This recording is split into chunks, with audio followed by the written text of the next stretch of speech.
وقفت حروفي في ربوع بياني، وأتى القصيد بأروع الألحان، وفي أرض خير قد بادت مسجوعة بفرائد الأقوال والتبيان. نبدي الجمال على غصون بهائكم، ليفوح عطر الورد والريحان.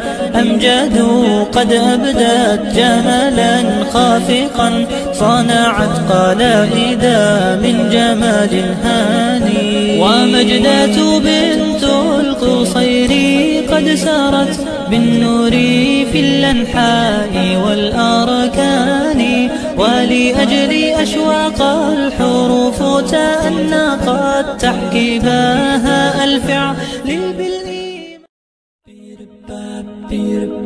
وقفت حروفي في ربوع بياني، وأتى القصيد بأروع الألحان، وفي أرض خير قد بادت مسجوعة بفرائد